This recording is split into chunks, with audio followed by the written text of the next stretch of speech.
So hey কাল্টিভেটার্স, কেমন আছো তোমরা? আশা করছি যে তোমরা সকলেই অনেক বেশি ভালো আছো, আর আমিও মোটামুটি ভালো আছি। তাহলে আজকের এই ভিডিও স্টার্ট করার আগে বলতে চাই, আজকের এই ভিডিওটি কিন্তু অনেক অনেক অনেক অনেক অনেক বেশি ইন্টারেস্টিং হতে চলেছে। তোমরা যদি এখন পর্যন্ত আমার আগের ভিডিওগুলো না দেখে থাকো তাহলে বাদ দাও, তোমরা আমার আজকের এই ভিডিওটি দেখো। আজকের এই ভিডিওতে তোমরা একদম ঘুষ বাউন্স ভরে ভরে পাবে। আর আজকের এই ভিডিওটি যদি তোমাদের কাছে ভালো না লাগে তাহলে আমি আমার ইউটিউব চ্যানেল ডিলিট করে দেবো। আর আজকের এই ভিডিওটি অ্যামেজিং হওয়ার কারণ হচ্ছে, আজকের এই ভিডিওতে তোমরা ফাইনালি এটি জানতে পারবে যে তৌসি অ্যানশিয়েন্ট গড কে, সে কি করে ডোডি হলো, এবং তার ক্ল্যানের অন্যান্য মেম্বার্সটা কোথায়, বা তার ক্ল্যানকে অ্যানশিয়েন্ট ক্ল্যান কেন ধরা হয় না। আর এর থেকেও বড় কথা হচ্ছে, আজকের এই ভিডিওতে হুন্টি আন্টিকে ছাড়াও আরেকজন ডোডি হওয়ার অপরচুনিটি পাবে। তাহলে এখন আর কি ভিডিওটি একটু স্কিপ না করে সম্পূর্ণটি আমার সঙ্গে কন্টিনিউ করো। আর একটি বিষয়ের জন্য সরি, কারণ আজকের এই ভিডিওতে হয়তোবা সবগুলো মাঙ্গা পেজ একদম সেম হবে না, মানে একদম হুবহু নাও মিলতে পারে, কারণ আজকের এই ভিডিওটি আমি সম্পূর্ণভাবে নোবেল থেকে কালেক্ট করেছি। তাহলে চলো বেশি কথা না বাড়িয়ে আমরা আমাদের আজকের এই ভিডিও স্টার্ট করে দিই। তাহলে যেমনটি আর কি আমরা লাস্ট এপিসোডে দেখেছিলাম, সেখানে আমাদের কিন্তু তার আগে আমি তোমাদেরকে রিকোয়েস্ট করবো, তোমরা যদি চ্যানেলে নতুন হয়ে থাকো তাহলে অবশ্যই লাইক করে চ্যানেলটি সাবস্ক্রাইব করে বেল বাটনটি অন করে রেখে দিও, কারণ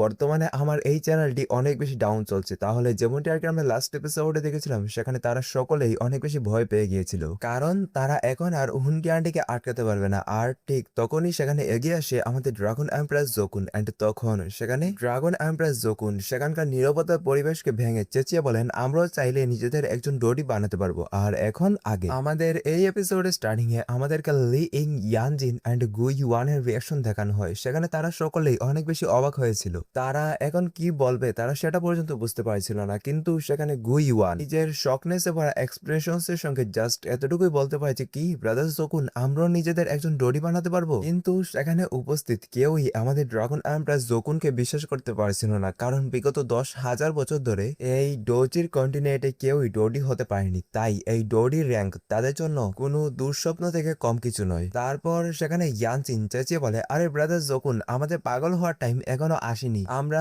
যদি চাই তাহলে আমরা সকলে মিলে হুনকি আন্টিকে এখনো আটকাতে পারবো, তাই প্লিজ আমাদের সঙ্গে এই ধরনের ফালতুর মজা একদমই নিয়েন না। তারপর সেখানে কিছুক্ষণ ভাবার পর শাওয়ান বলে, এল্ডার জোকুন, এখন টাইম মজা করার নয়। সেখানে তারা সকলেই মনে করছিল যে ড্রাগন এমপ্রেস জোকুন হয়তোবা এখন পাগল হয়ে গেছে, কিন্তু সেখানে জাস্ট এখন পর্যন্ত গুই ওয়ান একমাত্র কোনো কিছু বলেননি। তারপর সেখানে বেশ কিছুক্ষণের নীরবতাকে ভেঙে সেখানে আমাদের গুই ওয়ান ড্রাগন এমপ্রেস জোকুনকে জিজ্ঞাসা করেন, কিন্তু কিভাবে? তারপর সেখানে আমাদের ড্রাগন এমপ্রেস জোকুন বলতে শুরু করেন, প্রথমত তোমরা তোমাদের মাথা থেকে এই কথাটি বের করে ফেলে দাও যে আমি তোমাদের সঙ্গে মজা করছি। হ্যাভেন আমাদেরকেও একটি চান্স দিয়েছে, আমরাও চাইলে নিজেদের একজন ডোডি বানাতে পারবো। সেখানে ড্রাগন এমপ্রেস জোকুনের এই কথাগুলো শোনার পর গুই ওয়ানের মনে কৌতূহল আরো অনেক বেশি বেড়ে যায়। তাই তখন সেখানে গুই ওয়ান বলেন, প্লিজ আপনি আমাদেরকে এক্সপ্লেন করুন। সেখানে উপস্থিত ওই কাল্টিভেটরদেরকে এক্সপ্লেন করে শোনাবে জোকুন, আর তোমাদেরকে এক্সপ্লেন করে শোনাবো আমি, তাই ভিডিওতে একটি লাইক মেরে দাও। সেখানে ড্রাগন এমপ্রেস জোকুন বেশ কিছুক্ষণ ধরে নিজের মাথাটি নিজের দিকে নুইয়ে রেখেছিলেন। তারপর তিনি হঠাৎ করে উনার মাথা তুলেন এন্ড তিনি তাকান ওই ফ্লেম স্কোয়ারটির দিকে।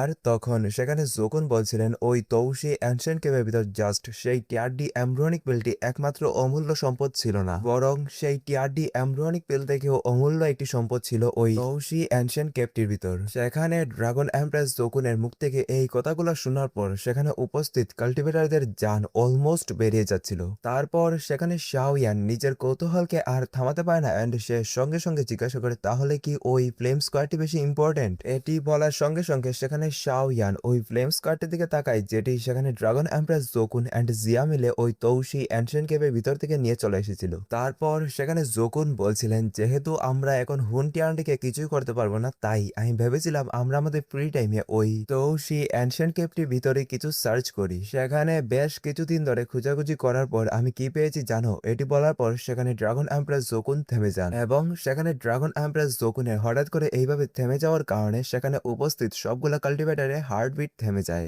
এরই সাথে আমাদের এই সিন এখানেই কাট হয় এন্ড আমাদেরকে দেখানো হয় ওই তৌসি অ্যানশিয়েন্ট কেভটি। সেখানে অলরেডি গুই ওয়ান, ড্রাগন এমপ্রেস জোকুন, জিয়া, শাওয়ান, মাস্টার ইয়ালাও, সুনার, কাইলিন, লি ইন, ইয়ানজিন, গু ক্ল্যানের 3জন immortal, black summer army king গুলি, তারা সকলেই সেখানে একসঙ্গে ওই তৌসি অ্যানশিয়েন্ট কেভের ভিতর সেই তৌসি অ্যানশিয়েন্ট কোডের মূর্তির সামনে চলে এসেছিল। সেখানে আসার পর শাওয়ান তার আশেপাশে তার চোখ ঘুরিয়ে খুঁজতে শুরু করেছে সেখানে অদ্ভুত কি ছিল, কিন্তু সেখানে শাও ইয়ান এমন কিছুই দেখতে পায় না যেটির উপর সে সন্দেহ করতে পারে। তারপর তার চোখ গিয়ে টিকে যায় ওই স্ট্যাচুটির উপর, মানে তৌসি অ্যানশিয়েন্ট গডের সেই মূর্তিটির উপর। সেখানে শাও ইয়ান একা নয় যে এখানে আসার সঙ্গে সঙ্গে খুঁজতে শুরু করে দিয়েছে যে সেখানে অদ্ভুত কি আছে, বরং সেখানে আসা সেই সবগুলো কাল্টিভেটরই সেখানে খুঁজতে শুরু করে দিয়েছিল যে সেখানে কি এমন অদ্ভুত আছে যেটি সেই টিয়ার ডি এমব্রনিক ওয়েল থেকেও অনেক বেশি প্রিসিয়াস। কিন্তু দুর্ভাগ্যবশত সেখানে তারা কেউই কোনো কিছু খুঁজে পায় না। তারপর সেখানে তারা সকলে একসঙ্গে বলে আমরা তো এখানে কিছুই দেখতে পারছি না। তারপর সেখানে আমাদের ড্রাগন এমপ্রেস জোকুন জিজ্ঞাসা করে তোমরা কি তৌসি অ্যানশিয়েন্ট গডকে চিনো, বা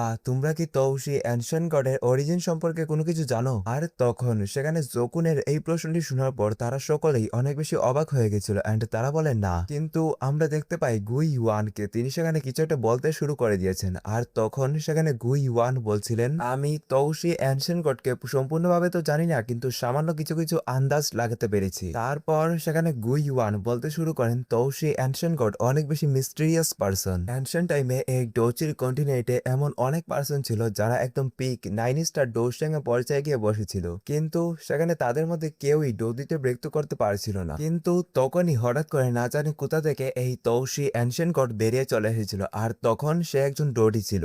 সেই তৌসি অ্যানশিয়েন্ট গড কতটা মিস্টেরিয়াস ছিল জানো? সে যখন একজন পিক ডোস্যাং হয়েছিল তখনও এই ডোকির কন্টিনেন্টের কেউই তাকে চিনত না, কিন্তু সে যখন ডো দিতে ব্রেক করে ফেলেছিল তখন গিয়ে সে সবার সামনে আসে। এমনকি আমি তো এটিও শুনতে পেয়েছিলাম যে ওই তৌসি অ্যানশিয়েন্ট গড যখন ডো দিতে ব্রেক করেছিল তখন আকাশে 2টি সূর্য অ্যাপিয়ার হয়ে গিয়েছিল। তখন আকাশ থেকে এই সম্পূর্ণ ডোকির ওয়ার্ল্ডে অনেকগুলা ফ্লেমের বৃষ্টি হচ্ছিল। তৌসি অ্যানশিয়েন্ট গড সে যখন ডো দিতে ব্রেক করেছিল তখন সে এই ডোজির কন্টিনেন্টের সবগুলা পিক কাল্টিভেটরকে একদম নাড়িয়ে দিয়েছিল। পিক কাল্টিভেটরকে তো বাদই দাও, সে যখন ডো দিতে ব্রেক করেছিল তখন সে এই সম্পূর্ণ ডোজির কন্টিনেন্টকে নাড়িয়ে দিয়েছিল। কিন্তু তারপর হঠাৎ করে এই তৌসি অ্যানশিয়েন্ট গড সম্পূর্ণ ডোজির ওয়ার্ল্ড থেকে একদম গায়েব হয়ে যায়। তাকে পরবর্তীতে খুঁজার অনেক চেষ্টা করা হয়েছে, কিন্তু সেই তৌসি অ্যানশিয়েন্ট গডকে আর কোথাও খুঁজে পাওয়া হয়নি। কিন্তু যদি লজিক্যালি ভাবে দেখা হয় তাহলে আমরা সকলেই এটি খুব ভালো করে জানি যে যখন কেউ ডো দিতে ব্রেক করে তখন ওই পার্সনটি ডোডি ব্লাড লাইন অ্যাক্টিভ হয়ে যায় এন্ড তখন তার পাশাপাশি তার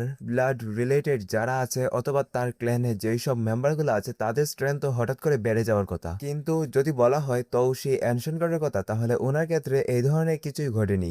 সেখানে গুই ওয়ানের এই কথা বলার পর আমাদের শাও ইয়ান বলে কারণ হয়তো বা তৌসি অ্যানশিয়েন্ট গডের ব্লাড রিলেটেড কেউ ছিলই না, কারণ যদি এই সম্পূর্ণ ডোচির কন্টিনেন্টে এমন কেউ অ্যাডজাস্ট করতো যার ব্লাড লাইন ওই তৌসি অ্যানশিয়েন্ট গডের ব্লাড লাইনের সঙ্গে ম্যাচ করে তাহলে তাদের স্ট্রেংথ অবশ্যই বাড়ত। কিন্তু যেহেতু বাড়েনি তার মানে ওই তৌসি অ্যানশিয়েন্ট গডের ব্লাড রিলেটেড কেউ ছিলই না। আর এরপর সেখানে গুই ওয়ান বলেন আমি জাস্ট এতটুকুই জানতাম। তারপর তিনি তাকান জোকুনের দিকে এন্ড তখন সেখানে গুই ওয়ান জিজ্ঞাসা করেন ব্রাদার জোকুন আপনি কি কিছু জানেন? আর তখন সেখানে ড্রাগন এমপ্রেস জোকুন গুই ওয়ানকে বলেন হ্যাঁ আপনি যা বলেছেন তা অধিকাংশই সত্য।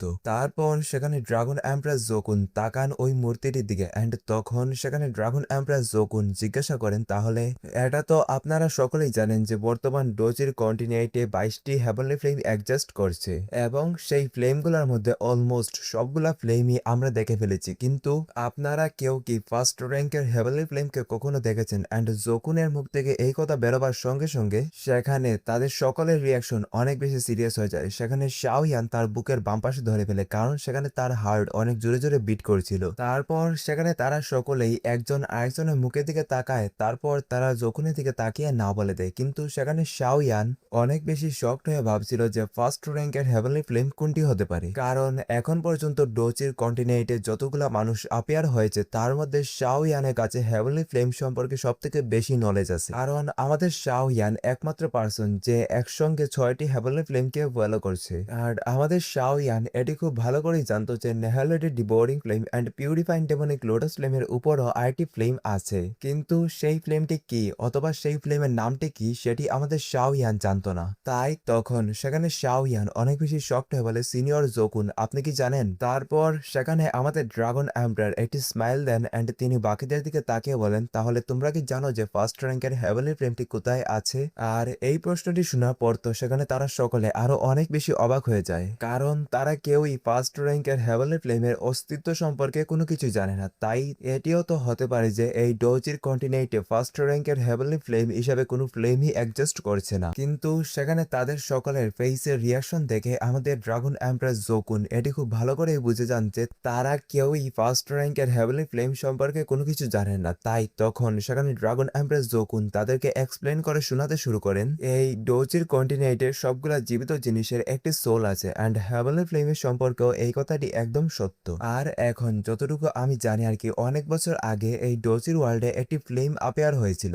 সেই ফ্লেমটি আপিয়ার হতেই কমপক্ষে 1000 বছর লেগে গিয়েছিল। তারপর ওই ফ্লেমটি 10,000 বছর কাল্টিভেশন করে তার সোল তৈরি করার জন্য। ওই হেভেনলি ফ্লেমটির কমপক্ষে 10,000 বছর লেগেছিল তার সোলকে তৈরি করতে, এবং অবশেষে সেই হেভেনলি ফ্লেমটি যখন তার সোলকে তৈরি করে ফেলে তখন সে ম্যাচিউরড হয়ে যায় অ্যান্ড সে ম্যাচিউরড হওয়ার পর সে তার ইচ্ছা অনুযায়ী ওই জায়গাটি ছাড়তে পারবে যেখানে সে জন্মিত হয়েছিল। কিন্তু সে অন্যান্য হেভেনলি ফ্লেমগুলা থেকে একদম আলাদা ছিল, কারণ অন্যান্য ফ্লেমগুলা তো ম্যাচিউরড হওয়ার পর অন্যান্য জায়গায় ভেঙে যেত, কিন্তু সেই ফ্লেমটি কি করলো, সে বাইরে অন্য কোথাও না গিয়ে ম্যাগমা ওয়ার্ল্ডের ভিতরই যেতে শুরু করলো। এবং সে যখন ওই ম্যাগমা ওয়ার্ল্ডের ভিতর জার্নি করেছিল তখন সে সার্ভাইভালের জন্য অন্যান্য ফ্লেমগুলাকে খেতে শুরু করে দেয়। সেই ফ্লেমটি এমন একটি ফ্লেম যে ফ্লেম এই ডকির কন্টিনেন্টের বলতে গেলে 22টি হেভেনলি ফ্লেমকেই খেয়ে ফেলেছিল। তারপর সেখানে শাও ইয়ান অনেক বেশি শকড হয়ে বলে, ডেভোরিং অ্যাবিলিটি, এটি তো জাস্ট নেহালিটি ডিভোরিং ফ্লেমের কাছে আছে। তারপর সেখানে জোকুন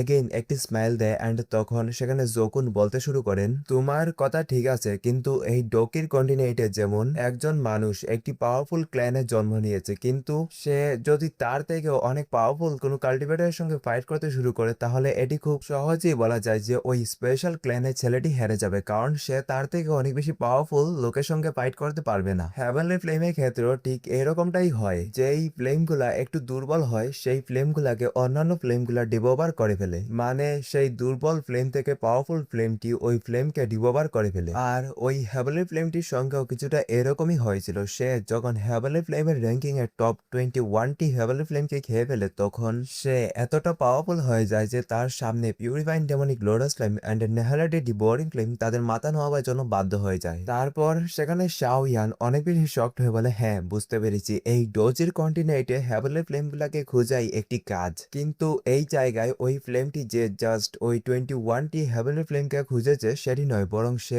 ওই 21টি ফ্লেমকে ডিভোবার পর্যন্ত করে ফেলেছে। তারপর সেখানে শাও ইয়ান এগেইন অনেক বেশি শকড হয়ে চেঁচিয়ে বলে, তার মানে কি আপনি এটি বলতে চাচ্ছেন যে ফার্স্ট র্যাঙ্কের হেভেনলি ফ্লেমের কোনো নাম নেই? যে লোক এই ডোজির ওয়ার্ল্ডের টপ 21টি হেভেনলি ফ্লেমকে ডিভোবার করে ফেলে সে নিজেই ফার্স্ট র্যাঙ্কের হেভেনলি ফ্লেম হয়ে যায়। তারপর আমরা দেখতে পাই সেখানে আমাদের জোকুনকে, তিনি একটি স্মাইল করে বলেন, হ্যাঁ, কিন্তু এই কাজটিতে অনেক বেশি রিস্ক আছে, কারণ এই কাজটি যদি এতটা রিস্কফুলি না হতো তাহলে কি করে একজন লোক এত ইজিলি ভাবে ডোজিতে মৃত্যু করে ফেলতো। তারপর আমরা দেখতে পাই সেখানে বাকিদের রিয়াকশন, তারা সেখানে অনেক বেশি শকড হয়ে পড়েছিল, কারণ তারা তো এতদিন ধরে মনে করতো যে এই ডোজির ওয়ার্ল্ডেও ফার্স্ট র্যাঙ্কের হেভেনলি ফ্লেম বর্তমানে এক্সিস্ট করছে, আর ওই ফার্স্ট র্যাঙ্কের হেভেনলি ফ্লেমকেও ওইভাবেই অ্যাচিভ করতে হবে যেইভাবে purifying demonic lotus flame, nihility devouring flame and অন্যান্য ফ্লেমগুলোকে অ্যাচিভ করতে হয়েছে। তারপর সেখানে জোকুন বলেন, হ্যাঁ, এইভাবে করতে করতে ওই ফ্লেমটি যখন সেই সবগুলা হেভেনলি ফ্লেমকে গিলে ফেলে তখন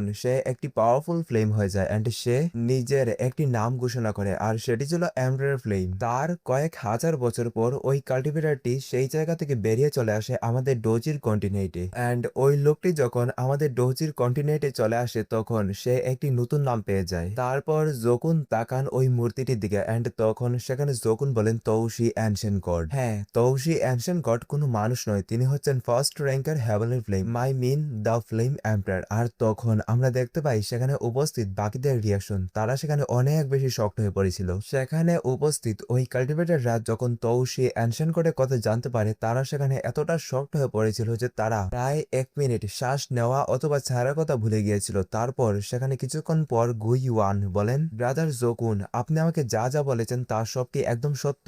সেখানে গুই ওয়ানের এই কথা শোনার পর আমাদের ড্রাগন এম্প্রেস জোকুন একটি স্মাইল দেন এন্ড তখন সেখানে ড্রাগন এম্প্রেস জোকুন বলেন, যদি বয়সের দিক থেকে বিবেচনা করা হয় তাহলে তোমরা সকলেই বয়সে আমার নাতিপতিদের বয়সী হবে, তাহলে এখন বলো সেই কথা আমি জানবো না তো কি তোমরা জানবে? সেখানে জোকুনের মুখ থেকে এই কথা শোনার পর সেখানে সকলেই একটি স্মাইল করে দেয়। তারপর সেখানে গুই ওয়ান বলেন, আচ্ছা সিনিয়র, এটা তো বুঝলাম, কিন্তু এই তৌশি অ্যানশিয়েন্ট গডের অরিজিনের সঙ্গে ডৌদি র্যাঙ্কে প্রমোট হওয়ার বিষয়টি কিভাবে কানেক্টেড? তারপর সেখানে জোকুনের রিয়াকশন এগেইন সিরিয়াস হয়ে যায় এন্ড তখন সেখানে জোকুন বলছিলেন, তৌশি তৌশি অ্যানশিয়েন্ট গড তার তৌশি অ্যানশিয়েন্ট কেভের ভিতর যেই মূল্যবান জিনিসগুলো ছেড়েছেন সেইগুলোর ভিতর একটি হচ্ছিল সেই টিআরডি এমব্রিয়নিক পিল, যেটি অলরেডি হুন টিআরডি পেয়ে গেছে, কিন্তু ওই টিআরডি এমব্রিয়নিক পিল থেকেও অনেক প্রেসিয়াস। এটি বলার পর সেখানে ড্রাগন এমপ্রেস জোকুন তাকান ওই তৌশি অ্যানশিয়েন্ট গডের মূর্তিটির দিকে, এন্ড তখন সেখানে জোকুন বলেন আরেকটি হচ্ছে সেই ডি এসেন্স বা তৌশি অ্যানশিয়েন্ট গডের ইনহেরিটেন্স।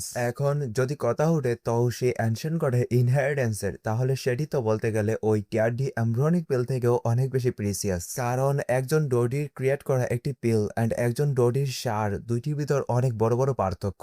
তখন সেখানে ড্রাগন এমপ্রেস জোকুন বলছিলেন আমরা যদি কোনোভাবে ওই ডি এসেন্স বা তৌশি অ্যানশিয়েন্ট গডের ইনহেরিটেন্সকে অ্যাচিভ করে ফেলতে পারি তাহলে আমরাও একজন ডোডি বানাতে পারবো, এন্ড তখন যদি হুনটি আন্টি ডোডিতে ব্রেক থ্রু করেও ফেলে তাহলেও তাকে আটকাবার মতো কেউ একজন আমাদের কাছে থাকবে। তারপর আমরা সেখানে দেখতে পাই গুই ওয়ানকে, তিনি সেখানে অনেক বেশি এক্সাইটেড হয়ে পড়েন, এন্ড তখন সেখানে গুই ওয়ান চেঁচিয়ে বলেন ডি এসেন্স, সেই ডি এসেন্স কোথায় তাড়াতাড়ি বলুন। তারপর সেখানে গুই ওয়ান বুঝতে পারেন যে তিনি একটু বেশি বলে ফেলেছেন। তারপর সেখানে গুই ওয়ান ড্রাগন এমপ্রেস জোকুনকে বলছিলেন সরি সিনিয়র, যদি আপনি আমাদেরকে এই ডি এসেন্স এর কথা না বলতেন তাহলে হয়তোবা আমরা তৌশি অ্যানশিয়েন্ট গডের ইনহেরিটেন্স সম্পর্কে কোনো কিছুই জানতাম না, তাই এই ডি এসেন্স জাস্ট শুধুমাত্র আপনারই অধিকার। সেখানে ক্ল্যান হেড গুই ওয়ানের এইসব কথা শোনার পর আমাদের ড্রাগন এমপ্রেস জোকুন সেখানে হাসতে শুরু করে দেন, আর তখন সেখানে ড্রাগন এমপ্রেস জোকুন বলছিলেন তুমি কি মনে করেছো আমি যদি সেই ডি এসেন্সটিকে একাই অ্যাচিভ করতে পারতাম তাহলে এতক্ষণে আমি সেই ডি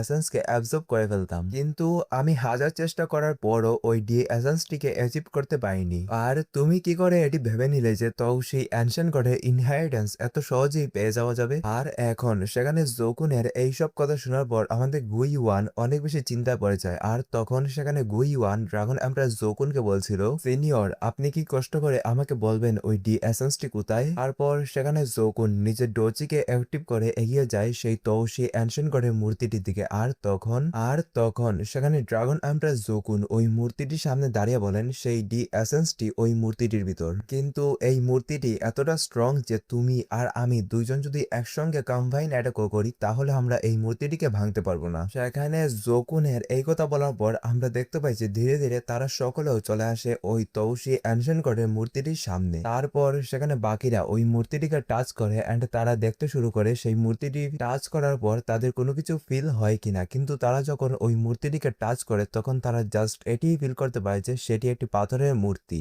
তারপর তারা সকলে যখন সেখানে দাঁড়িয়ে কথাবার্তা বলছিল তখন সেখানে লি ইং নিজের ডোচিকে অ্যাক্টিভ করে একটি অ্যাটাক করে দেয় সেই পাথরটির উপর, মানে তৌশি অ্যানশিয়েন্ট গডের সেই মূর্তিটির উপর। কিন্তু সেখানে শকিং বিষয়টা হচ্ছে এটি যে লি ইং এর সেই অ্যাটাকটি যখন তৌশি অ্যানশিয়েন্ট গডের সেই মূর্তিটির উপর লাগে তখন সেখানে ওই মূর্তিটির তো কিছুই হয় না, কিন্তু লি ইং নিজে উড়তে উড়তে চলে যায় অনেক দূরে, আর সেখানে যাওয়ার পর সে নিজেকে অনেক কষ্টে সামলাচ্ছিল। আর তখন সেখানে গুই ওয়ান অনেক বেশি শকড হয়ে চেঁচিয়ে বলেন হ্যাঁ বুঝতে পেরেছি তৌশি অ্যানশিয়েন্ট গডের ইনহেরিটেন্স, আর ওই মূর্তিটিকে তৌশি অ্যানশিয়েন্ট গডের ইনহেরিটেন্স প্রোটেক্ট করছে।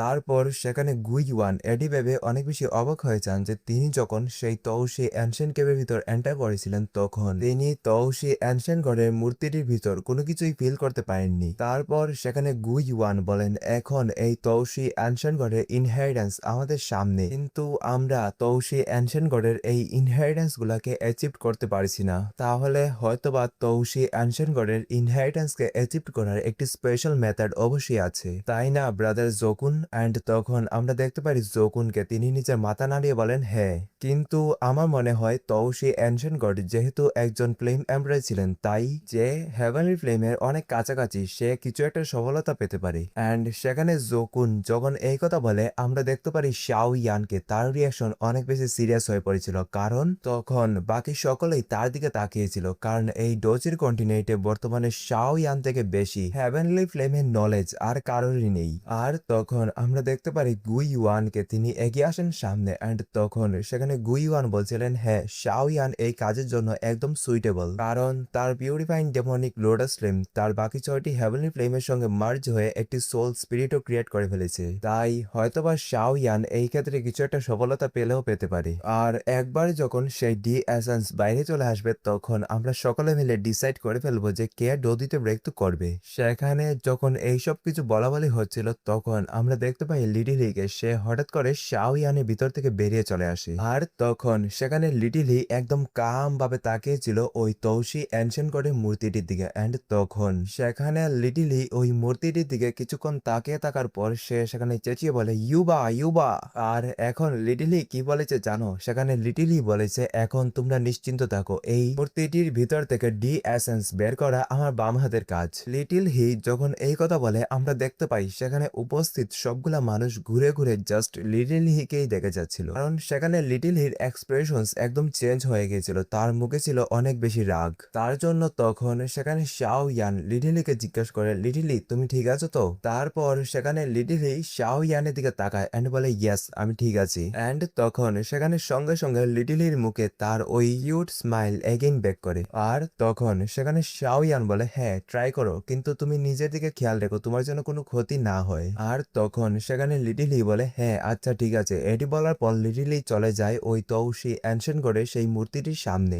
এন্ড লিটিল হি যখন ওই তৌসি এনশন করে মূর্তির একদম বুকের পাশাপাশি চলে এসেছিল তখন সেখানে লিটিলি অনেক বেশি রেগে বেগে নিজের সম্পূর্ণ ফ্লেমকে জ্বালাতে শুরু করে দেয়। এন্ড সে সেখানে তার হাতে অনেকগুলা এনার্জিকে একত্রিত করতে শুরু করে দেয়। তারপর সে তার ওই সবগুলা এনার্জিকে পাঠিয়ে দেয় ওই তৌসি এনশন গডের বুকের ভিতর। আর এখন লিটিলি যখন ওই তৌসি এনশন গডের মূর্তিটির উপর অ্যাটাক করে আমরা দেখতে পাই সেখানে হেভেনলি ফ্লেমের ওই লাইট পিলারটি যখন সেই তৌসি এনশন গডের বুকের ভিতর গিয়ে ঢুকে যায় সেখানে অনেকগুলো এনার্জি ওয়েভ চারিদিকে ছড়িয়ে পড়ছিল। আর এটি দেখার পর সেখানে তারা সকলেও মোটামুটি খুশি হয়ে গিয়েছিল, কারণ এখন তো যাই হোক অ্যাটলিস্ট তৌসি এনশন গডের ওই মূর্তিটি অন্য ধরনের বিহেভ করছে। এন্ড তখন আমরা দেখতে পাই ওই এনার্জি ওয়েভগুলা এখন আগের থেকেও অনেক বেশি স্ট্রং হয়ে গেছে। তারপর সেখানে দেখতে দেখতে হঠাৎ করে তৌসি এনশন গডের বুকে একটি হোল ক্রিয়েট হয়ে যায় অনেকগুলা ক্র্যাক ক্র্যাক সাউন্ডের সঙ্গে। আর এখন আমরা দেখতে পাই যে দেখতে দেখতে ওই হোলটি থেকে একদম সূর্যর মতো একদম অনেক স্ট্রং লাইটনিং চারিদিকে ছড়িয়ে পড়তে শুরু হয়ে গিয়েছিল। একটি সূর্য থেকে যেভাবে লাইটনিং চারিদিকে ছড়িয়ে পড়ে ঠিক ওই রকম সেই হোলটি থেকে অনেকগুলো লাইটনিং চারিদিকে ছড়িয়ে পড়েছিল। এন্ড ওই লাইটনিং গুলা নিজের সঙ্গে একটি অনেক টেরিফাইং ফোর্সকে সোয়ালো করেছিল। এন্ড সেই লাইটনিংটির ফোর্স এতটা হার্ড ছিল যে সেখানে উপস্থিত পিক 8 স্টার ডোশিং থেকে শুরু করে যতগুলো পিক 9 স্টার ডোশিং ছিল তারা কেউই সেখানে দাঁড়াতে পর্যন্ত পারছিল না। ওই লাইটনিং থেকে এতটা টেরিফাইং এনার্জি চারিদিকে ছড়াচ্ছিল যে সেখানে গুই ওয়ান, ড্রাগন এমপ্রেস জোকুন কেউই দাঁড়াতে পারছিল না, কিন্তু সেখানে জাস্ট একমাত্র আমাদের শাও ইয়ান সার্ভাইভ করতে পারছিল। এটি দেখার পর সেখানে আমাদের ড্রাগন এমপ্রেস জোকুন অনেক বেশি রেগে বেগে বলেন ওই তৌসি এনশিয়েন্ট গড আমি যদি একবার তাকে পেয়ে যাই না আমি একদম গুনে গুনে তার কাছ থেকে আমার সবগুলা হিসাব একদম শুধ করে নেব। তারপর আমরা দেখতে পাই যে ধীরে ধীরে ওই টেরিফাইং এনার্জিটি সেখান থেকে কমতে শুরু হয়ে যায়, যার জন্য তারা সকলেই সেখানে এখন দাঁড়াতে পারছিল। আর এখন তৌসি এনশিয়েন্ট গডের বুকে যেই হোলটি হয়েছিল সেটি থেকে অনেক পাওয়ারফুল একটা কিছু বাইরের দিকে বেরিয়ে আসছিল। আর এগুলা হচ্ছে তৌসি এনশিয়েন্ট গডের ইনহেরিটেন্স। এখন এগুলা কে পাবে সেটা তো আমরা জানতে পারবো নেক্সট পার্টে, কারণ আমাদের এই পার্ট এখানেই এন্ড হয়ে যায়। আর ভাই নেক্সট পার্ট কিন্তু তোমরা একদমই মিস করো না, কারণ নেক্সট পার্টে তোমরা ফাইনালি প্রথমবারের মতো একজন ডোডিকে দেখতে পারবে, হ্যাঁ তৌসি এনশিয়েন্ট গড। আর তার থেকেও অনেক বড় কথা হচ্ছে যে আমাদের শাও ইয়ানের বডি কাল এক্সপ্লোর হতে চলেছে। একদম সিরিয়াস কসম করে বলছি কালকে শাও ইয়ানের বডি এক্সপ্লোর হয়ে যাবে।